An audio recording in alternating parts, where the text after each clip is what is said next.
RHS Malvern Spring Festival 2024. This year's festival was blessed with lots of inspiration and ideas which gardeners can apply to their own gardens at home. Water features are a common element in RHS show gardens, and at RHS Malvern, water was flowing through rills, streams, and channels. The brook beside the Cotswold Garden matched the flow of the design from formal dining to wildlife meadow. In the Macmillan Legacy Garden, Carrie Ann Fitzpatrick and T.J. Kennedy dyed the rill which encircles their garden black, so it would reflect the colors of the overhanging planting. Ian McBain created a suspended aqueduct to transport rainfall, harvested from the garden room to the water features at the front of the garden in concrete too. In every garden, it's essential to have a place to relax and take in the view. However, just one seating area doesn't make the most of the changing light and the different uses of the garden.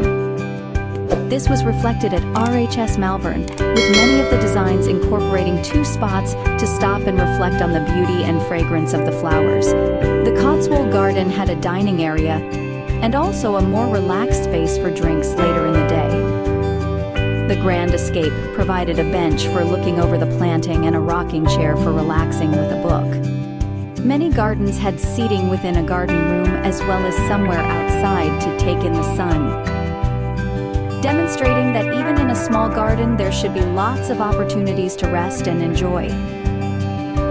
The use of peat is no longer sustainable, and as many gardeners now grow indoors, the limitations of traditional composts is leading many to explore alternative methods. With the increasing popularity of indoor plants, there is also a growing awareness of their particular needs and requirements, which aren't met by multi-purpose compost. Soil Ninja's stand in the Festival of Houseplants demonstrated a range of different growing mediums and examples of various mixes appropriate to different types of plant. It can be as simple as growing a cutting in a jar of water, or as detailed as creating a recipe specific to your plant.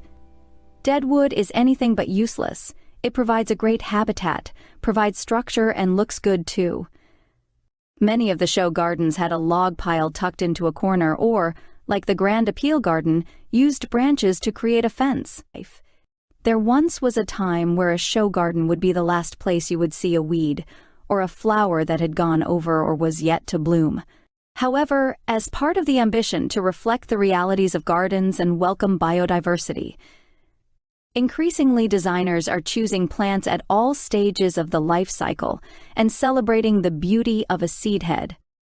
No longer confined to a herb bed or containers by the kitchen door, herbs were found in flower beds, providing ground cover and through their scented leaves, adding an extra sensory element to the gardens.